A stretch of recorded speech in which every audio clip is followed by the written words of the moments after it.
JJK Chapter 2 of Modulo Deterrence. This one was very different compared to the first one. The first one was a lot of eye-opening because we're trying to find out what this new series sequel is about, the new world that they're in the future, and of course, the introduction of Sumerians. This one definitely took a back seat as far as the action and kind of the intrigue and like the glossiness of the series right now, because it was very political in terms of like the current world, the treaty, which we did need, and a little bit of the Sumerians and introducing them, at least the main three that we'll be going up against, it seems like, as well as getting into some of the more personalities and eventual ideologies of the Sumerians, and still leaving us with kind of just wanting to see a little bit more, especially with the upcoming chapter. We had the flashback for Usami and Mino representing the sorcerers meeting the Sumerians.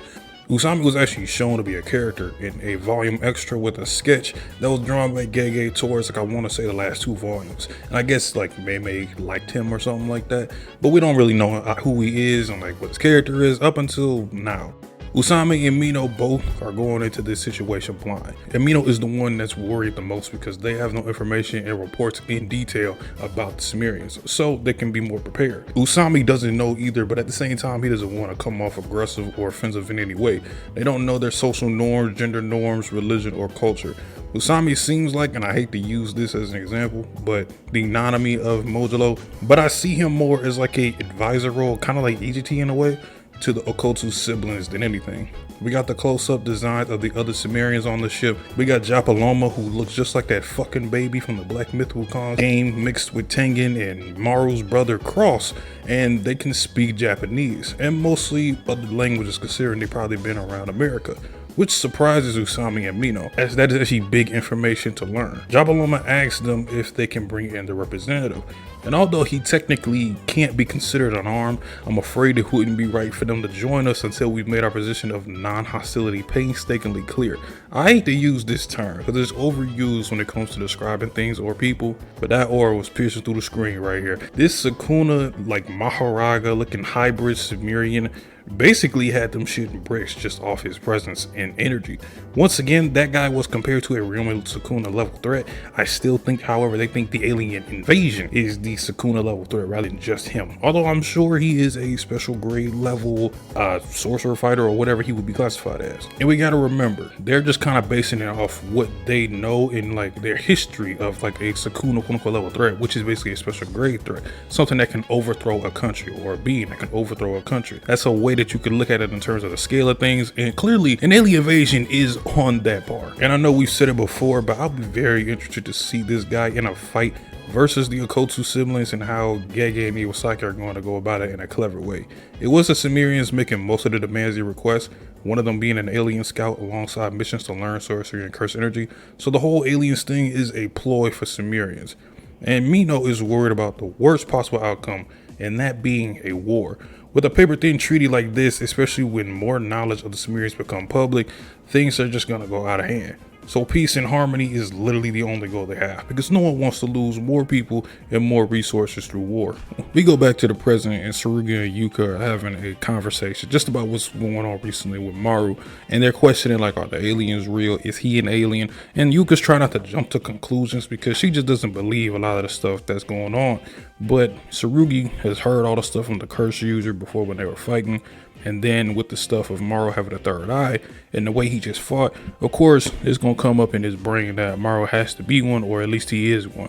And then they go and talk to the curse user again, trying to get some more information out of him. He literally just tells them everything, and he also calls Yuka an idiot, which, I'm not gonna lie, kind of has been, when you think about it. Out of everything they've seen of sorcerers, aliens ain't really out of the picture. And the idea of a Sumerian ship that has 50,000 of them on one, and potentially all of them wielding some sort of sorcery, is a huge threat. I mean, that is ridiculous, because obviously they have to come in like different levels of strength. Not all of them are like special grade, or all of them are grade ones. I'm sure there's grunts, and then you make your way all the way up to the big boss. That's probably one of the things about this is kind of interesting, because it's the biggest like what's gonna happen in these like 30-ish chapters, because there's no way that with the people that they have, they're gonna be able to fight 50,000 of these people. However, I do think that they're not going to come close to fighting a number, like I said before. But I think it's just interesting that the idea of fighting a mass group of people like that, because something like that hasn't even come close in the original series of JJK. We never had the idea of fighting thousands of sorcerers or even hundreds of sorcerers.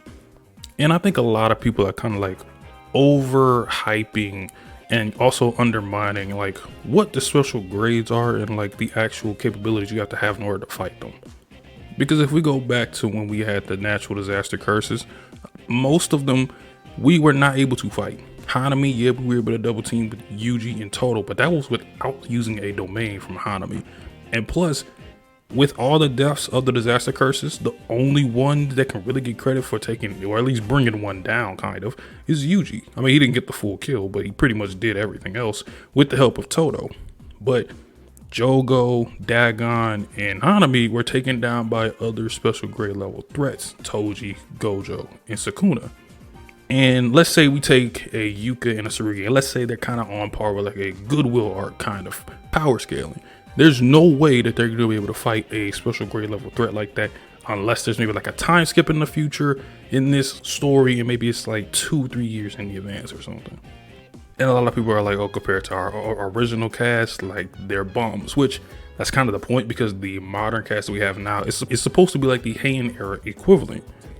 Only thing is, when they were coming out of like the Goodwill arc and not even parts of Shibuya, they wouldn't have been able to stand a chance against a lot of these special grade curses. Yuka and Tsurugi go and investigate the Sumerian ship because they want to see if there's a barrier attached to it when it comes to them hiding the ship, because all those people, they should be able to sense them. And if they are using like a sorcerer barrier, then it's possible that the sorcerers can combat them. And it's kind of funny that like their ship just literally looks like a big plank of wood. I don't know what the intentions of that was, but definitely not no flying sorcerer or like some coolly designed ship. And I like the little dialogue of them talking about Maki and Yuta kind of like in their heads, as obviously Tsurugi wants to be like Maki because of everything that she went through and just how she was rejected by the clans and how strong she got with the heavily restriction. So of course that's his goal, and then for Yuka is to be like Yuta and just become stronger and get that ring back. And they acknowledge that they're not ready to fight something like this yet on this level, but they gotta get stronger somehow, which is exactly what our main cast will put in front of too. We had to fight fights that they realistically were not ready to fight, but they had to get stronger somehow, so they had to get that experience. And next time they fought special grades, they were pretty much ready. Maru and Cross link up again, and it's exactly kind of how we all expected it to go. Maru is very happy-go-lucky trying to make peace within the Sumerians and the humans, and Cross is completely just not interested in it. He wants Sumerians to just kind of take over, and he's not really trying to find out or meet with humans like that.